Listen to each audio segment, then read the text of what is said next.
டேய் இந்த வண்டியில நான் உட்காந்து இருக்கிறா இது 2 நாள் கழிச்சு நான் கொடுக்க போறேன். இப்போ அந்த வண்டி சேர்ந்து முடுறா உங்கள சாயந்தரம் வர கஸ்டமர் வர சீக்கிரம் முடியணும்டா. சரிண்ணா நீங்க போ நான் பண்ணிடுறேண்ணா. அப்படியே மச்சான் சொல்ற? டேய் நம்ம போய் அப்படிலாம் பண்ணிருக்க மாட்டான்டா. டேய் சீக்கிரமா கெச்ச மாட்டா வீல மாட்டலாம் வந்துட்டு வேற கட்சின்னு இருக்கிற வண்டி சாயந்தரம் சீக்கிரம் தரணுமா, அதனால அந்த வண்டியில இந்த வண்டி அனுப்பிச்சிட்டாருன்னு. சரிடா மச்சான் நீ வை நான் கூப்பிடுறேன். டேய் பாலு போடாக்கா.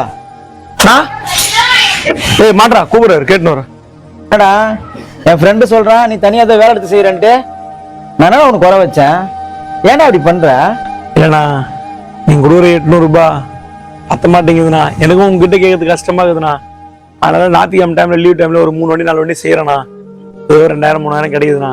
வீட்டு வாடகை எல்லாம் கொடுக்கலண்ணா, கல்யாணம் ஆயிடுச்சு இல்லைண்ணா, முன்ன மாதிரி பேச்சுலர் இருந்தா பரவாயில்லண்ணா. கரெக்டு தான்டா.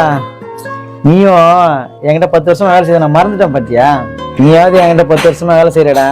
ஆனா நான் அப்படி இல்லை, 4 வருஷம் தான் எங்க ஓனர்கிட்ட வேலை கத்துக்கிட்டு தனியா வந்து ஷெட் வச்சிட்டேன். சரிடா உனக்கு ஓனர் ஆகணும்னு ஆசை வந்துருச்சு, ஒரு நல்ல கடையா பாரு. அட்வான்ஸ் நானே குத்துறேன்டா, டூல்ஸும் வாங்கி குத்துறேன், நானே என் கையால கடையை திறந்து வச்சிடறேன். இதுக்கப்புறம் எங்கேயும் ரோட்ல போய் வேலை செய்யக்கூடாது, சரியா? சந்தோஷமா? ஹாப்பியா? போய் வேலையை பாரு போ. ஆனா பின்னாடி போய் பேச வேண்டிய விஷயத்த முன்னாடியே சொல்லிடுறேண்ணா. எல்லாரும் சும்மா சொல்லுவாங்க எங்க ஓனர் நல்லா பார்த்து பாருன்னு, நான் உங்க முன்னாடியே சொல்றேண்ணா. எனக்கு கிடைச்ச மாதிரி ஓனர் யாரும் கிடைக்க மாட்டாங்கண்ணா. வரண்ணா.